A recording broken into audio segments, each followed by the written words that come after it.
Welcome to the Man Cave Podcast. This is your escape for real, unscripted conversations about sports, hobbies, life, and storytelling.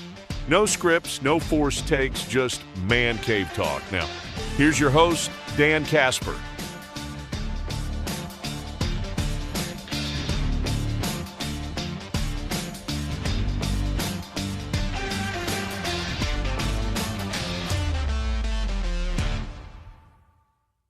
What's up, everybody? Welcome to another episode of the Man Cave Podcast. I'm Dan Kasper, as always. Big thanks for tuning in, however you're tuning in. If you're watching the video stream on YouTube, appreciate that. If it's on Apple, Spotify, or wherever you listen to your podcasts, appreciate you tuning in there. If you don't mind, just help a brother out, help a guy out, all right? And 5-star rating on Spotify, 5-star rating on Apple, positive review on Apple. It helps the algorithms spread the word of the Man Cave Podcast. Tell your grandma, tell your grandpa, tell your third cousin from your second marriage. Share it on your socials, all that good stuff. All right. So, got a couple topics I kind of want to dive into on this episode of the podcast. And I think first off, I want to talk a little bit about, we're going to talk a little football. And, we got the Super Bowl coming up, which we'll do some picks, and we'll do like a Super Bowl theme episode of the podcast a little bit later on when our good buddy Brandon Berg is with us and such. So we'll do that a little bit later on, but also this week, Super Bowl week, okay? You got a thing called the Pro Bowl games, and this has definitely come under fire, not only for this year, but for many, many, many years as of late. And it's a joke now. I mean, no offense, I'm just trying not to pick on guys like Shedeur Sanders and Joe Flacco, but I mean, for crying out loud, do I consider them as Pro Bowlers? Not if we still view the Pro Bowl as this accomplishment for having a great season. Now, I grew up watching the Pro Bowl in the 90s, and I loved watching the Pro Bowl as a kid. I looked forward to it. I looked forward to seeing my favorite players from my favorite team, the Packers, wearing those blue NFC jerseys with their Packer helmet, watching the game and seeing, because everybody's got the blue jersey, so you're just looking for that yellow helmet to see who's out there. I enjoyed it. It was still a good game. Now, we don't have the game. We have the flag football game, and we have like the activities of dodgeball and all this sort of stuff and obstacle courses and whatever. And one of the questions is, well, what the heck happened to the Pro Bowl? Why is it the way it is now? And I think it's probably for a couple reasons or a few reasons. One, I think now you have teams that are so worried about their star players getting hurt in a meaningless game. So you have players kind of backing away from that. They don't want to participate in it. And then, it got to a point where it's like no defense and such, just chuck it up. It's kind of like the NBA All-Star game at this point. And I think the other part in it too is, well, the NFL sees an opportunity to make some money on something. They're going to try to do it. And I think they got a little greedy with that. Taking it out of Hawaii too, I think was part of the issue for players. It kind of ruins the draw for players. I was reading some stuff from some writers and people in the know who used to go to it, and they would talk about, like Peyton Manning would hold courts by the pool in Miami, and these players would go and just kind of, listen and pick the brain of one of the best to ever do it. And I think the NFL kind of got a little greedy with it, started to move it around and such, and started to, change dates and that, and it bit them in the butt, essentially. The Pro Bowl that we have, if you're my age or even older, the Pro Bowl that we used to know and that we used to love is gone. It is never coming back. However they try to change this thing, however they try to alter it to make it more appealing and that, whatever, things they're going to do with it, it's not going to go back to what it used to be. It's not. And even back when it used to be like the college all-stars or whatever the case may be, it's never going to be the same. And I understand that. Like, I don't want my team to suffer a major injury from a player in a game that doesn't matter where it's going to affect them for the upcoming season. So I understand that. So I get it. So let's get rid of the Pro Bowl games or back up. This is how I would change it, because obviously the Pro Bowl still means something for a lot of players, and I think it's mostly for two parts. One, it's still in contracts, right? When players sign contracts, it's still in their contract that, hey, if you get named to a Pro Bowl, you get a little bonus. So that means something. And I still think it means something for players to have it on their resume that they made a Pro Bowl. There's a little bit, like, okay, a little bit of a boost in the resume, the legacy part of it. This is what I would do. You could still have Pro Bowl in name. Like, make every year, at the end of the year, have the Pro Bowlers. Select the Pro Bowlers. Select the players that deservedly so need to be, named as Pro Bowlers. Name it the All-Madden team. Rename it the All-Madden team, the All-Madden Pro Bowl team. Something like that, to where it still can be used as an incentive in contracts and an incentive for players where it still means something. Because I'm sorry, but for Hall of Fame resumes, which we're going to talk about the Hall of Fame here in a little bit, but for Hall of Fame resumes, I don't care about Pro Bowls anymore, because it's clearly obvious a lot of the players don't give a crap about the Pro Bowl. I mean, and then you don't even have players from the Super Bowl playing it anymore. I get it. Again, they tried to want to monetize it without having that bye week. Let's have, Pro Bowl before it, leading up to it. So keep it. I would change the name. I still think they're missing out on an opportunity to have an All-Madden team. So why not name it the All-Madden Pro Bowl team? You're still naming the best of the best. I know they have their All-Pro team selected by, writers and that, but you could still do this with the Pro Bowl voting process. Those guys get named to it. And then have, like, if you just want to bring in players for these type of events, bring in the name players. Because I still think there is a market or a segment of the population that gets geeked up about these flag football games or these throwing competitions and such, and that segment is kids. It's the youth. My kid, my 8-year-old, enjoys watching it. And I think that's the area the NFL has to target. And that's the area where us as adults just kind of have to, okay, it's for the kids. Kids are probably going to be stoked that a guy like Shedeur Sanders is playing in this. So I think you kind of have to separate the two. This would be my idea. Separate the two. Have your All-Madden Pro Bowl rosters. And then have your, Super Bowl week festivities. But bring in players, different players. It doesn't have to be a Pro Bowl player. It can be a Pro Bowl player, but invite a bunch of guys and then kind of form your events that way. You can have some youth favorites, fan favorites, right? They don't necessarily have to be the best of the best, but bring these players in and do these events. So there's not like an uproar that Shedeur Sanders is in the Pro Bowl or Joe Flacco is in the Pro Bowl. It's just bringing in players, and you're doing like a Super Bowl festive week. I think that's the way to do it. If you just kind of rename it and acknowledge that it's not what it used to be, but still acknowledge the best of the best players, and still have fans vote for their All-Madden Pro Bowl rosters, I think there is something there. I really do. I believe that, and I think that's something that the NFL needs to look at, because right now it's kind of a joke. But as the NFL has proven time and time again, they're not too concerned, I feel like, in public perception, as long as fans are still paying, still buying, paying attention to it.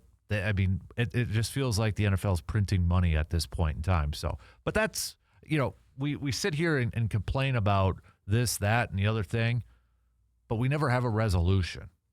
That would be my resolution, to fix this whole Pro Bowl nonsense sort of thing. The NBA, I used to love watching the NBA All-Star game. That thing has become a joke now, too. I'm curious to see how the 3 teams, the 2 All-Star teams and the World team, are going to work this year. kind of following a little bit of the NHL, which I think the NHL has done a really good job of revamping their All-Star festivities. But I'm a little skeptical on the NBA side of things. And that one to me is interesting because I believe the NBA is more of an individualized sport. And kids these days, they just want offense. They're not buying into defense. I just think the NBA All-Star Game, if you're an adult and you get wound up about it, I'm guilty of it.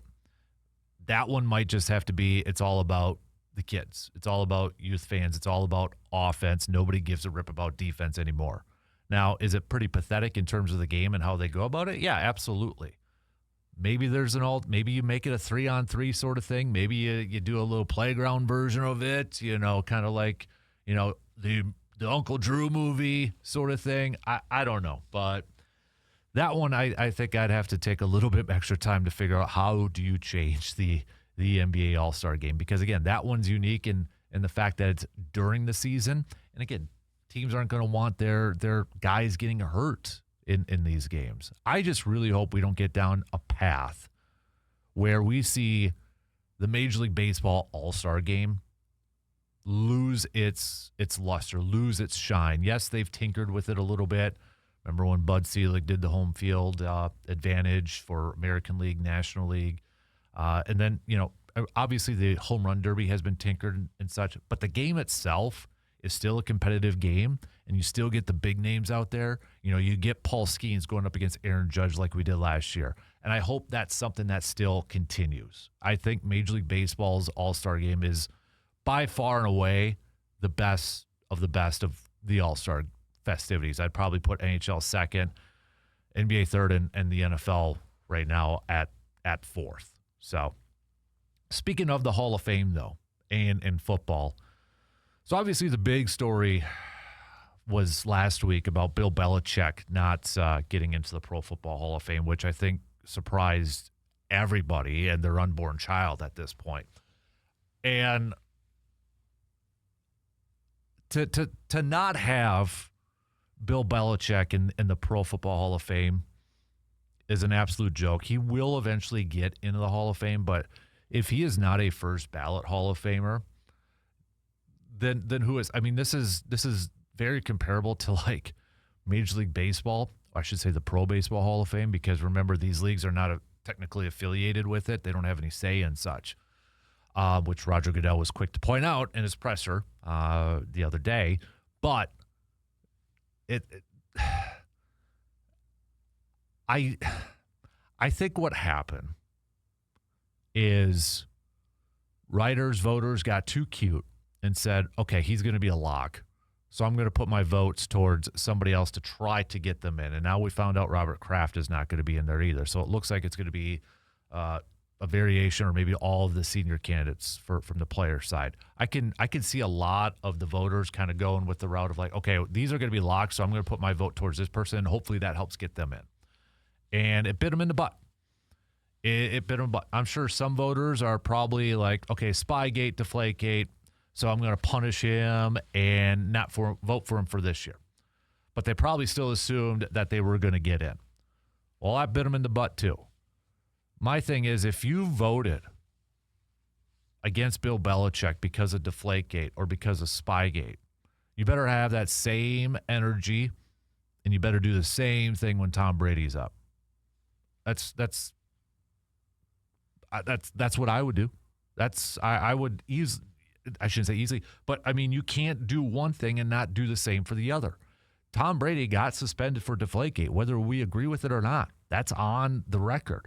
So if you're going to punish Bill Belichick for part of that too, and I get it, Spygate and Deflategate versus just Deflategate, you got to keep that same energy when it comes to Tom Brady. And the thing is, they won't. They won't do it, nor should they. But it sets a bad precedent. And it's such a bad look. It is an incredibly bad look. And I almost feel bad for the Hall of Famers that are going to be in this class, because it's always going to be a little tainted as, okay, this is the class that it should have Bill Belichick, but for some reason he wasn't voted in. So there's always going to be that mark to it. And I get there's a backlog. Like Mike Holmgren, to me, should 100% be in the Pro Football Hall of Fame. Mike Shanahan should be in the Pro Football Hall of Fame. Tom Coughlin should be in the Pro Football Hall of Fame. There are coaches that I think are in the Pro Football Hall of Fame, and I'm not saying they shouldn't be in the Hall of Fame, but I'm saying that there's other coaches that I feel like are more deserving to be in the Hall of Fame. I think Mike Holmgren should be in before Bill Cowher. I think Mike Shanahan should be in before Bill Cowher. And now you've just created more of a logjam with this. And I know the NFL did this for their 100th anniversary, where they expanded the class or expanded, so they could get more players in and such, and hopefully alleviate a little bit of that logjam. I think they have to do this with coaches and contributors, because right now the process is really hard to get in. When you're combining contributors, coaches, and senior classes like they are now, you're creating a bigger logjam. I'm all about, making requirements very hard to get in and not necessarily making it the Hall of Very Good. And I know the Hall of Fame has been under a lot of criticism lately for allowing a lot of people in with maybe, not quite Hall of Fame resumes, according to some. I know Deion Sanders has been very critical of that. But now you've created such an insane logjam when it comes to contributors and coaches who I think completely deserve to be considered for Hall of Fame at the same level as players, that I think right now you just have to, 1 year, implement a thing for coaches and contributors. All right, vote for as many as you want on this finalist ballot. If they receive 75, 80% of the vote, we're going to put them in. No cap, no number. Let's alleviate this, or let's open up this logjam of coaches and contributors, a ton of them. And then there's even a lot of them who didn't even make the finalist category that deserve to be in the Hall of Fame. Let's do this. Unload that logjam. Yeah, you're going to have a year with a lot of people in there, okay? It's just going to happen. But these people deserve to be in the Hall of Fame. And their work, the longer they go, the more they're going to be forgotten. And they're not going to get the recognition that they're due. And it's a shame, because the Hall of Fame should be about the people that, if you are a Hall of Famer, you are a Hall of Famer, and you should be recognized as such. And we're relying on votes and, numbers. Well, I can only do a certain amount this year, so it's going to have to be next year. Well, then so-and-so is going to be eligible, and then it just creates a logjam. 1 year. I'm talking for the coaches and contributor category. Open it up to a certain percentage. You get this amount of percentage. You can vote for as many of those as you want. You get a certain amount of percentage, you're in. That's what I would do. And I'm looking at this class, too, for 2026, and I'm just going to look at the modern era class, modern era players. I think you're going to have 2 first-time guys in, meaning first time on the ballot, they're going to be in. Drew Brees is a lock. Drew Brees is going to be announced as a Hall of Famer. I think Larry Fitzgerald is also going to be announced as a Hall of Famer this weekend. I think those 2, first time on the ballot, they're going to be in. After that, we know Eli reportedly did not make it. Frank Gore, to me, is a very intriguing player. He's got the numbers to be in the Hall of Fame. Okay? But some are going to look at him, was he one of the best running backs of all time? Yes, he's got the numbers. He's got the longevity, that sort of thing. Does he have a Super Bowl? No. He played on some poor teams. Let's be real here. I think eventually he gets in. I really do. I don't know if it's going to be first ballot. So I'm not going to say he gets in this time. I'm going to say Vinatieri gets in this time. I'm going to go Adam Vinatieri. So these are my predictions. I'm going to go Adam Vinatieri for this weekend. Then I'm going to go, I think a receiver gets in. Or I already got Larry Fitzgerald. I'm going to go Terrell Suggs gets in. the longtime pass rusher, linebacker, defensive end for the Baltimore Ravens. And then I know there's a push for Darren Woodson to get in. I'm back and forth between Reggie Wayne and Torrey Holt. I'm going to go Reggie Wayne gets in for this weekend too.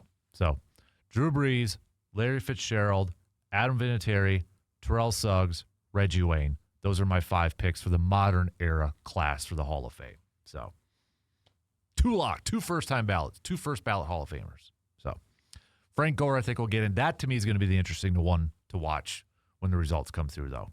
So, all right, my final topic I want to hit up on the podcast, because if you, again, are regular listeners to this podcast, first of all, thank you. I love you. I love you.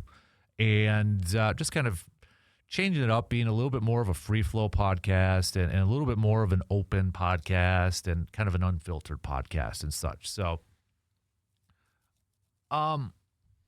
obviously, with my kid, Hudson, which, you can see on the Kid Cave episodes of the Man Cave podcast, he's in he's a 3-sport kid right now, okay? Baseball, basketball, football. We're in basketball season right now and such. And I used to be a youth sports director for a YMCA. Okay, straight out of college, that was my job, and I thought that's what I wanted to do for the rest of my life. When I was in college and such, I'm like, you know what?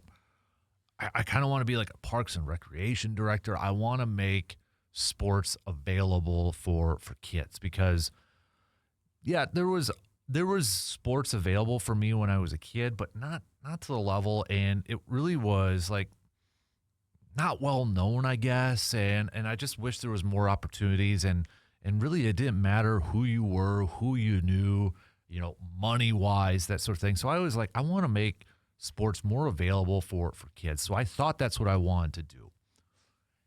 And I did it for a couple of years, and I loved working with the kids, and I loved that part. But what ruined it for me, what made me want to get out of it and leave it, and I'm sorry, but it was parents, and it was certain youth coaches. And some of the stuff that I had seen and had to experience. For example, my first week on the job, I had to get the police involved because of a parent waiting to, quote, meet an official outside. I think you could catch my drift, okay? I mean, crazy stuff like that. Seeing parents get so wound up in 4th grade basketball. Coaches taking things so seriously in 3rd grade basketball, going about it to win, and breaking up a kindergarten flag football, or I should say trying to I'll remember this at flag football. I had, it was one of the local football teams. The players were volunteering their times on Saturday mornings after their games on Friday nights to be officials. And I'll never forget this. I had 2 of them come running at me and asking them to come over and help them because there was a fight about to break out. And I'm like, okay, kids, I get there, and it's 2 dads, 2 coaches for a kindergarten flag football game, nose to nose, ready to duke it out over a playbook in kindergarten football, over plays in kindergarten football. And I'm like, what are we doing here as a society? Like, what are we? And just it really ruined sports for me for a hot minute. It truly did. And I'm not trying to be over dramatic about it. I'm like, God, I really don't like sports. And I had to get out of it. It was a lot of other reasons too. And it's just like, this isn't for me. This isn't what I thought it was going to be. It wasn't what I thought it was going to be. And it sucked because I think the kids, really, like I said, I loved working with kids and being involved in youth sports, but it was parents, it was youth coaches and such that were ruining it. And now being involved with youth sports again, but with my son and coaching and such, and at times being a parent, I haven't been able to be a parent a whole lot because his teams have needed coaches and such. So I've always, I've been on that side trying to find volunteer coaches, trying to find parents to coach. It's, I've always kind of said too, when I was as that sports director, I said, okay, if I ever have a child, if I'm going to be there at the games, I might as well coach. I understand now wanting to be a parent at times and just taking a step back and being a parent and watching. But at the same time, I also understand why it's very, the issues of finding parents to volunteer to be coaches. So I'm usually coaching one of his teams and such. But it's giving me flashbacks now, being a coach and seeing other coaches and seeing other parents. Almost now 15, 16, 17 years later, a lot of the same stuff. And it just, I'm sorry, but it boggles my mind to see parents, to see adults act the way they do when it comes to elementary grade sports. And I don't know if it's something that happened to them when they were a kid to where this is how they are now. Like the goal to win in games that they don't keep score, the goal to make sure their kid is getting the all the attention, all the glory, all the praise, if you will. I look at this level and I'm focusing on like the elementary grades. I'm talking like kindergarten through fourth grade here, okay? I look at this as this is the time. This is a responsibility. If you are going to volunteer, if you are going to be a coach, a youth coach, basketball, baseball, football, I don't care. I'm not worried about wins and losses right now. I know the kids are. That's all they care about. They want to win. They want to score points. They want to be the next Steph Curry in basketball, and they want to chuck up 30-footers and all that. Let those kids worry about that. That's what they're worried about. I mean, my kid, yes, he keeps track of how many points he has scored in his head. But as a coach, I look at this level as it's my responsibility to make sure that these kids want to continue to play sports. They want to have fun, and they want to continue to play sports. When they get older, there's going to be that time where, it is going to be about the wins. The more talented kids are going to play when they get older. That shouldn't be the case right now in elementary school. And it's something I went through as a kid. It affected me so much where it's like, what's the point of playing anymore? Because, I don't have that person's name and there's complete favoritism. And the fact that it's always going to be there. I'm not going to be an idiot and just say that that's never going to be an issue. It'll always be an issue, but it's awful. And to see fellow coaches, fellow parents do this to this day, it's sickening and it's ruining youth sports. It is. And I fear it's just going to get worse and worse and worse as time continues to go. So if you're a youth coach, please, okay, if your son or daughter is on that team and you're coaching like kindergarten to fourth grade, your job is to just make it fun for all those kids.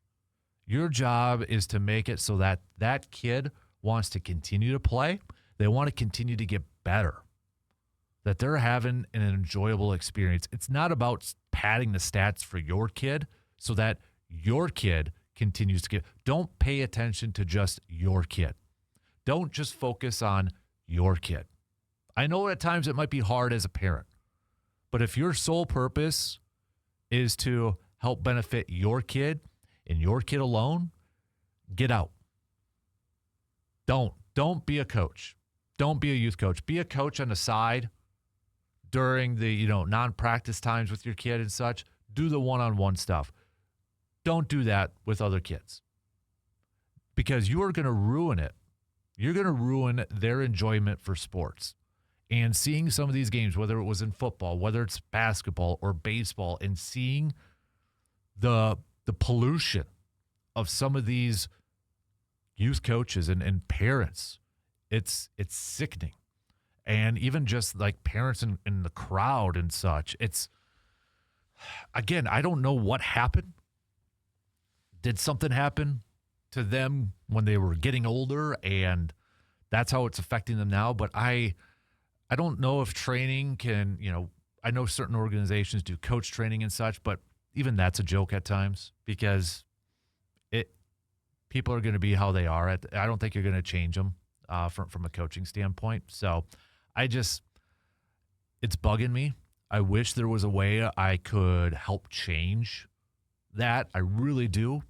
That's why I want to start a brand called the Man Cave brand, where, you see a lot of stuff out on social media or there's the Meat Eater. There's Youth Inc. by Greg Olson. These are brands, Dad Season. These are brands to help create awareness or spread good messages about that. And that's what I would like to do with the Man Cave brand is spread the goodness about sports, spread the positive messages about sports, and just create a culture and create an environment that sports is a good thing. And we got to get it back to being fun. And we got to remember why we loved sports when we were a kid. And remember that as adults when we're coaching our own kids or other people's kids. You know what I mean? I'll talk more about that, the Man Cave brand, at a later time. But I had to get that off my chest too. So, hey, shoot me an email, mancavepodmail@gmail.com. Stories, awesome stories, comments. I'm all about Q&As, questions, all that good stuff. Hit me up, all right? That way I can include it on another episode of the Man Cave podcast. Man Cave Confessions. We've dabbled into that a little bit and such, so send those on over too, would you? That's going to do it for this episode of the Man Cave podcast. A big thanks for tuning in, whether it's on the audio like Spotify or Apple or on YouTube. Until next time, I'm Dan Kasper, and I'll talk to you on the next episode of the Man Cave podcast.